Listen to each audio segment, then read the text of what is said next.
आज एक किताब का विमोचन किया है आपने, क्या विषय है और किस चीज़ को लेकर किया है? देखिए, ये विषय बेसिकली पर्यावरण पर है और जो जलवायु परिवर्तन हो रहा है और ग्लोबल वार्मिंग हो रही है, उसकी वजह से पूरी दुनिया में जो हाहाकार मचा हुआ है।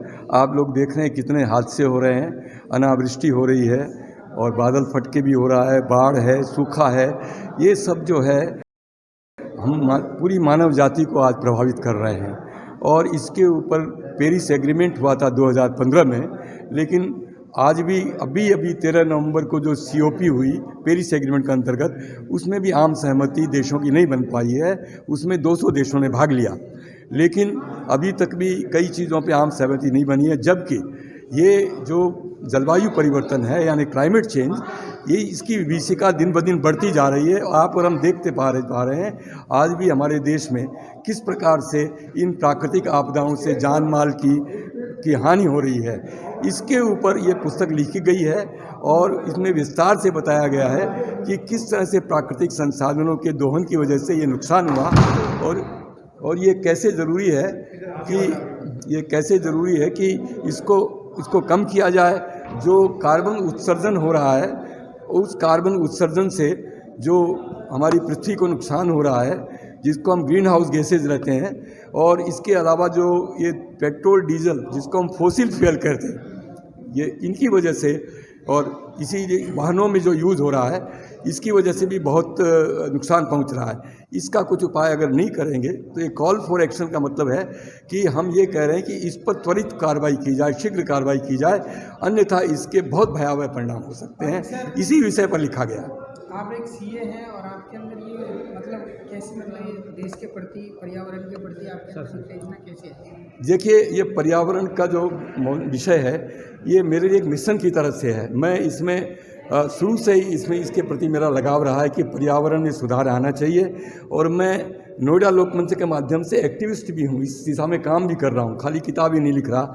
CA ज़रूर हूँ मैं, लेकिन मैं लिखने में मेरी बहुत रुचि है। मेरी अब तक 4 पुस्तकें भी पब्लिश हो चुकी है अन्य विषयों पर। बेसिकली मैं कवि भी रहा हूँ, तो अभी भी कवि रहेगा, मैं कवि भी हूँ, लेकिन पर्यावरण से मुझे सबसे ज़्यादा लगाव है और पर्यावरण के लिए मैंने ये करीब 300 पेज की पुस्तक लिखनी पड़ी, जिससे मुझे 4 साल लगे लिखने में।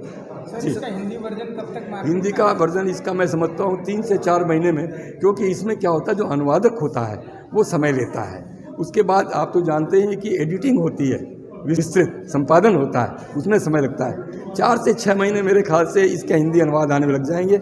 आज वो अनुवादक महोदय आए हुए थे जिनसे हमारी बातचीत हो रही है, वो अनुवादक महोदय से बात हुई कि भाई इसको जल्दी से पूरा करो। आपका कहना बिल्कुल सही है कि आम जनता के लिए हिंदी में किताब का होना बहुत जरूरी है, क्योंकि सर हमारा जो समाज है वो ज़्यादातर हिंदी भाषा को ज़्यादा मतलब जी, बिल्कुल आपका सवाल बिल्कुल दुरुस्त है, बिल्कुल दुरुस्त। इसमें पूरा सहयोग कर रही है। आप तो देख रहे हैं कि नोएडा अथॉरिटी के लोग हो रहे हैं, वो भी सरकार के लोग हैं, वो सब आए हैं।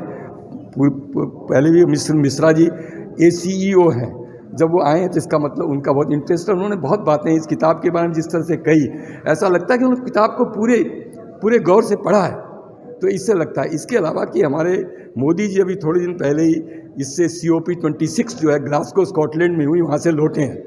और हिंदुस्तान का, इंडिया का, भारत का इसमें बहुत बड़ा रोल है पर्यावरण की स्वच्छता के लिए। और हम सौर ऊर्जा को गति देने में, सौर ऊर्जा को अपनाने में, ये हमारी कंट्री ऐसी है जो सबसे आगे है आज। इसके लिए आपको केंद्र सरकार को धन्यवाद देना पड़ेगा कि वो तेज़ी के साथ सौर ऊर्जा के जो प्रोजेक्ट है वो लगाए जा रहा है। आरिफ जी, हम आपकी इस पहल का बहुत सम्मान करते हैं और आप हमारे चैनल के माध्यम से लोगों में क्या संदेश देना चाहते हैं? मैं लोगों को संदेश देना चाहता हूं कि व्यक्तिगत स्तर पर हमें हर व्यक्ति को अपनी आदतों में सुधार करना पड़ेगा। मसलन हमें वाटर यूज़ यानी कि जल का जो हम प्रयोग जिस तरह से करते हैं और बर्बादी करते हैं, लोग कारें धोने में, लॉन में दुनिया भर का पानी फेंक देते हैं। इसी प्रकार दैनंदिन जीवन में, जैसे अभी उन्होंने अग्निहोत्री जी ने ये प्लास्टिक बोतल से जो हम पानी पीते हैं करके आधा पानी फेंक देते हैं। पानी अथाह नहीं है, पानी सीमित है पृथ्वी के अंदर, और पानी की कमी हो जाएगी तो जल के बिना तो कुछ नहीं है, जल ही जीवन है। जल के बिना क्या रखा है, बिन पानी सब सून, कबीर जी कह गए। रहीम ने कहा, रहीमन पानी राखिए, बिन पानी सब सून। आरिफ जी बहुत बहुत धन्यवाद। नोएडा में सर इतने NGO है, हाँ, पॉलीथीन पे पर्यावरण पे इतने काम कर रहे हैं। जी जी और अभी तक यहाँ नोएडा में लमसम बहुत ऐसी बाजार है, मार्केट है, जी उसमें पॉलीथीन और प्लास्टिक के सामान भी जी जी जी बिल्कुल सही कहा, बिल्कुल सही कहा आपने।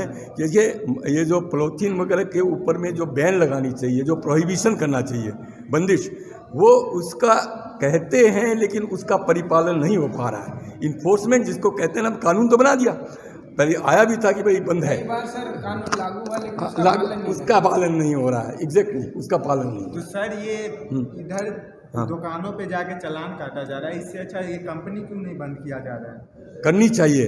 आपको पता है नोएडा में अंडरग्राउंड वाटर, ये जो बड़ी बड़ी वाटर की बोतलों के लिए जितने अंडरग्राउंड जो हमारे स्रोत हैं, उनमें अधिकांश इल्लीगल हैं। बहुत सारे स्रोत इल्लीगल हैं जो सरकार से परमिशन नहीं ली है और अंधाधुंध पानी निकाले जा रहे हैं और बोतलों में भर के बेच रहे हैं, जिससे सोचे कितना नुकसान हो रहा है। आपका कहना ठीक है कि कंपनियों पर एक्शन होना चाहिए। एक तो बेसिक ट्रिक है, एक तो लाइक और शेयर ठोक दीजिए, महाकाल का दबा के लाइक और शेयर ठोक दीजिए।